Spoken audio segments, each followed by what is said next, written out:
यार हमारी एपिसोड की शुरुआत रेड टीम से होती है, जहाँ पे टोकिमित्सु और आर्यू दोनों के दोनों बाचिरा से कह रहे होते हैं यार बाचिरा अपनी गजब किस्म की ड्रिबलिंग से हमें पास करना। कहने के बाद रेड टीम अपने कदम फील्ड की तरफ जमाने लगती है। यहाँ पे सागी जैसे गरूर से भरे हुए शख्स पहले से ही इनका फील्ड में इंतजार करे होते हैं। कान में कदम रख देने के बाद बाचिरा उन शोलों को महसूस कर पाता। महसूस करने के बाद उसके सीने में दसा हुआ मास्टर उसके जिस्म से बाहर निकलने लगता है।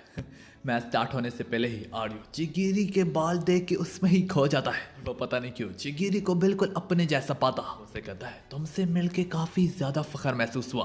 यूं ही चिगिरी अपने दिल में कहने लगता तो ये है वो शख्स जिसके खिलाफ मैं फील्ड में अपने कदम जमाऊंगा। इसका कद काफी ज्यादा ऊंचा है। जब चिगिरी उसके फर्स्ट नेम से बुलाता है वो बिल्कुल पागलों की तरह रिएक्ट करते हुए कहने लगता है मुझे मेरे पहले नाम से ना बुला। काफी ज्यादा डिसअपॉइंटेड है। के बाद वो कुछ बेतुकी पौजे मारने लगता है अपने दिल को बहलाने के लिए। यार अब चिगिरी काफी कंफ्यूज होते हुए सागी से पूछने लगता है ओए सागी ये वही लोग हैं जिनकी तुमने इतनी बढ़ बढ़ के बातें की थी? सागी भी धीमी आवाज में कहने लगता है भाई इनके लुक्स वगैरह पे मत जाना, काफी गजब प्लेयर्स हैं। उनकी ये बेतुकी हरकतें देख के बाड़ू को काफी ज्यादा गुस्सा आने लगता।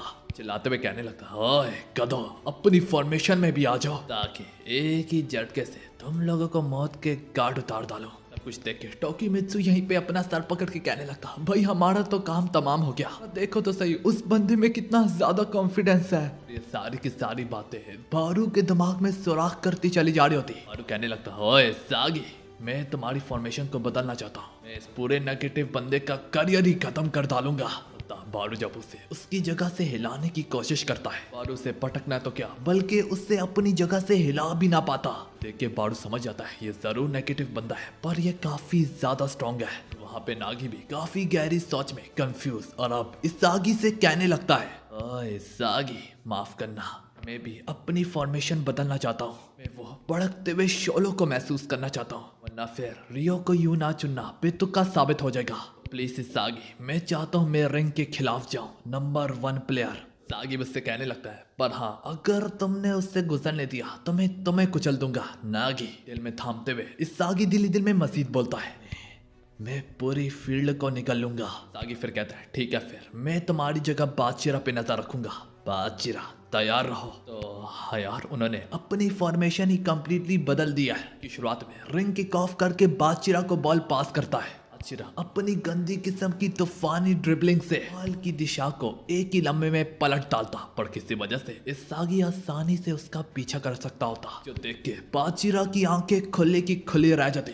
अपने दिल में कहता होता नामुमकिन मैं तो हमेशा से अपनी ड्रिबलिंग से इस सागी पे भारी पड़ सकता था। फिर वो जब इस सागी की तरफ अपनी नजरें मोड़ता है नोटिस करता है इस सागी ना कि सब मुझे देख रहा है बल्कि पूरी फील्ड को देख रहा है। वो समझ जाता ना कि सब वो मुझसे एक वक्त में 1-on-1 कर रहा है बल्कि इस फील्ड में खड़े हर एक बंदे के साथ। सागी यहाँ पे खड़े होकर फील्ड में हर एक बंदे के साथ लड़ रहा है। सागी के पीछे नागी इस सागी का सहारा बन के खड़ा हुआ है जो इनका सबसे क्रिटिकल पॉइंट था। इस सागी ने उससे ही डिफेंड कर लिया। बादशिरा दिल में एक्साइटमेंट से कहने लगता है तो ये है नया इवॉल्व किया हुआ इस सागी। बादशिरा अब ये डिसाइड करता है कि वो बीच में से ड्रिबलिंग करके गुजरेगा। अरे यार तभी बाड़ू बिजली से कड़कता हुआ सीधा बादशिरा के पीछे आ जाता। देख के बादशिरा एनी मौके पे टोकिमित्सु की तरफ पास करने की कोशिश करता है। यार इस सागी ने हर एक शख्स की तरफ अपनी नजरें ठिका के रखी होती। टोकिमित्सु से बॉल पहुंचने से पहले ही इस सागी बॉल को अपने कंट्रोल में ले लेता। देख के बाड़ू को काफी ज्यादा गुस्सा आता। बाड़ू बादशिरा को ही पीछे धकेल के आगे बढ़ने लगता।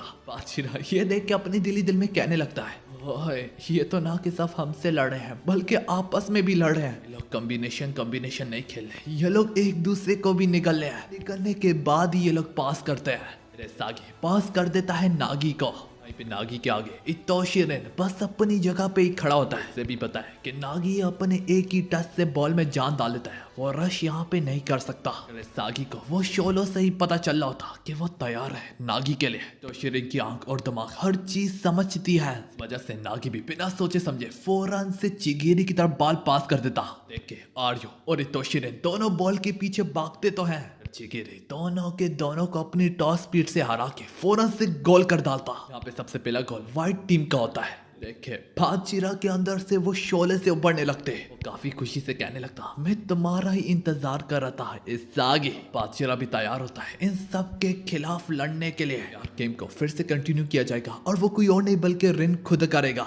पे सागी गोल के सामने खड़े होकर कहने लगता है अभी भी काफी दूरी है 35 मीटर्स, यहाँ तक इतोशी रिन भी यहाँ से शॉट नहीं मार सकता, सीधा गोल में।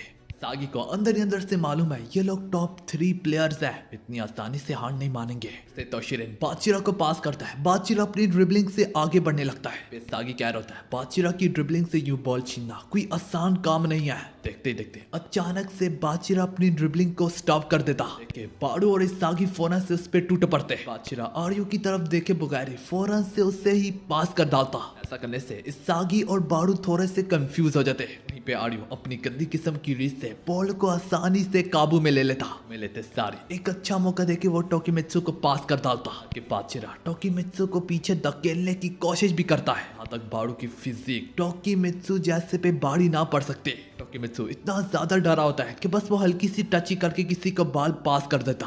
पैरों तले जमीन तक की सकती है, वो पास भी उस बंदे को करता है जिसका नाम इतोशी रिन होता। देख के नागी फौरन से उसके आगे खड़े होने की कोशिश करता है। नागी नोटिस करता वो फौरन से शूट मारने को जा रहा है, वजह से नागी फौरन से उस पे टूट पड़ता।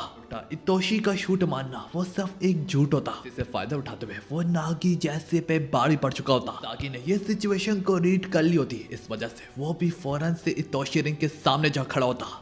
इस सागी की सपोर्ट के लिए आता, पर इस सागी नोटिस करता यहाँ पे बाचिरा भी मौजूद है। देखते देखते इतोशी रिन दोबारा से शूट मारने की तैयारी करने लगता है। सागी चिगिरी को रोकने की कोशिश भी करता है क्योंकि ये बंदा फिर से शूट नहीं मारेगा। तक चिगिरी भी पागलों की तरह आगे बढ़ चुका होता है, जिस वजह से वो चिगिरी को भी ड्रिबल करके आगे बढ़ चुका होता है। सागी भी कह रहा होता है शिट यार, रिन ने सब कुछ प्लान कर रखा है। इसे दिमाग में रखते हुए इस सागी भी अब सिचुएशन को फिर से रीड करने की कोशिश करता है। यहाँ पे सागी रिन के लिए एक से ज्यादा रास्ते गोल करने के देखता है। देख के सागी उसके रास्ते को ब्लॉक करने की कोशिश भी करता है। उसे अपने खिलाफ यूं जाता देख के इतोशी रिन भी कहने लगता है अरे वाह, भी तो तुम भी अपनी आंखों के कारण काफी अच्छे से फील्ड पे नजर रख सकते हो। मगर ये कहते हुए वो इस सागी पे बाड़ी पड़ के आगे गुजरने लगता है और वो कहता है ये भी काफी नहीं है मुझे रोकने के लिए। कहते हुए वो एक ही शॉट से फौरन से गोल कर डालता। ये देख के सभी लोगों के पैरों तले जमीन खिसक जाती है।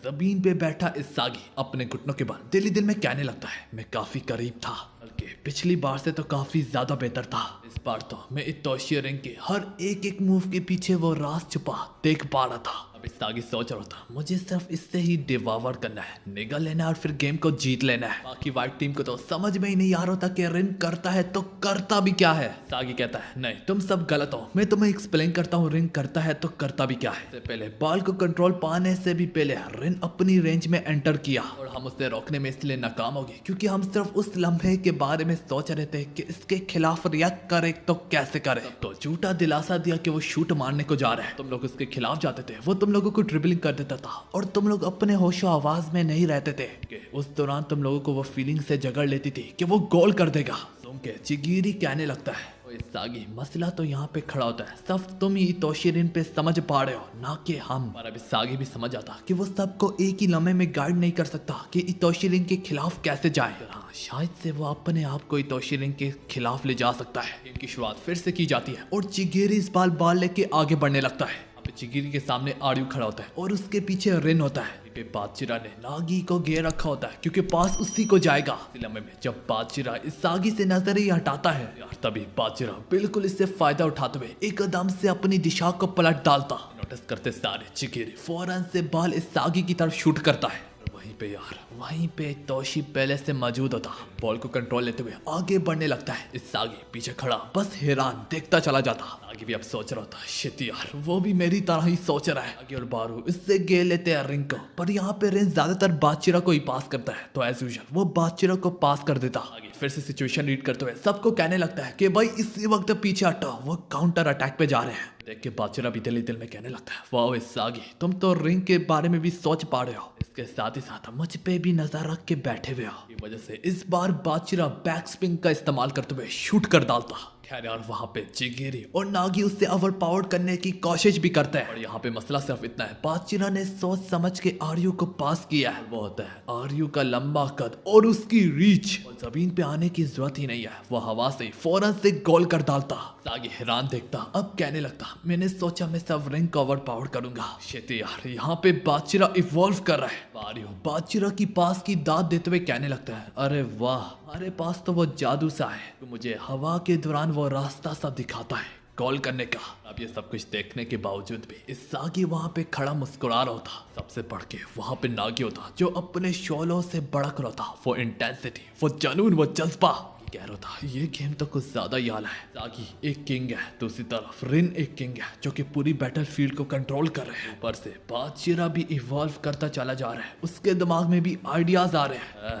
पहले ये टीम अकेले में खेल ली थी, अब मिल के खेल रहे हैं और मैं सबको कुचलना चाहता हूँ। दरअसल वो शोले से जो मेरे सीने में इस वक्त दसे पड़े हैं, इसकी वजह रियो ही है। रियो ने मुझे इस दुनिया से मिलाया, मैं बेलू लौक आया, मैं हारा और मैंने कुछ नया सीखा। रियो तुम ठीक थे मेरे बारे में, मैं बदल चुका हूँ, मुझे माफ कर दो। रियो मुझे माफ कर दो, मैं तुम्हारे बिना खेला हूँ, तुम्हारे बिना चेंज हो रहा हूँ, मुझे माफ कर दो कि मैं सागी के साथ खड़ा हूँ। की शुरुआत होती है, नागी नोटिस करता है इस सागी हमेशा सा वो रास्ता सा ढूंढ रहा होता है और वो अभी भी यही कर रहा है। और अगर सच कहूँ तो मुझे जरा भी नहीं पता इन दोनों के दिमाग में चल क्या रहा है। हाँ, अगर मैं सच कहूँ तो मुझे एक चीज जरूर मालूम है, नागी की आंखें, दिमाग बिल्कुल रिंग की तरह ही काम कर रही है। पर अगर यहाँ पे सागी हार रहा भी है, उसकी ये वजह नहीं है कि वो रिंग की तरह देख नहीं पा रहा, वो रिंग की तरह जरूर देख रहा है। इसकी फिजिक पावर रिन से थोड़ी सी कम है, स्पीड भी रिन से कम है, जिस वजह से रिन पहले से वहां पे मौजूद होता है अपनी स्पीड से, अपनी पावर से। इस सूरत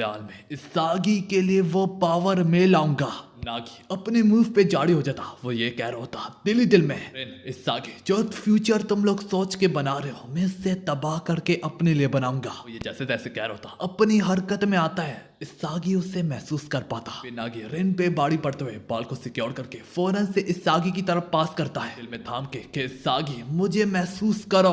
अपनी नजर, अपनी गर्दन इस सागी की तरफ दौड़ा रही होता है। बीच में इस सागी नागी की सिग्नल को महसूस करके फौरन से बॉल उसकी तरफ पास करता।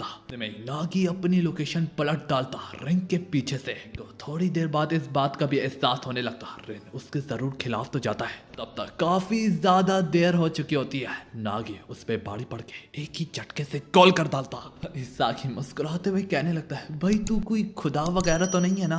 नागी पे जाती है जो कि इस सागी से जहमत होके कहने लगता है, सागी के होते हुए मुझे खुद भी नहीं पता कि मैं किस हद तक इम्प्रूव कर सकता हूँ। थैंक यू इस सागी। हाँ रियो मुझे माफ कर दो, क्योंकि अब मुझे जो फीलिंग आ रही है मैं कभी भी वापस नहीं आना चाहता। बादशाह भी कहने लगता, रिन से मुखातिब होके कैसा लगा इनका मजाक? क्या तुम्हें अभी भी लगता है कि ये ऊपर से पके हुए हैं और नीचे से कच्चे हैं? कहानी रिन पे जाती है जो कि थोड़ा सा मायूस हुआ होता है अपने से। वो कहता है मैं भी उबड़ रहा हूँ इनसे मजीद लड़ने के लिए। उसकी आंखों में से भी वो बढ़ बढ़ के फ्लेम से निकले होते हैं। इसी के साथ हमारी एपिसोड यहाँ पे खत्म होती है।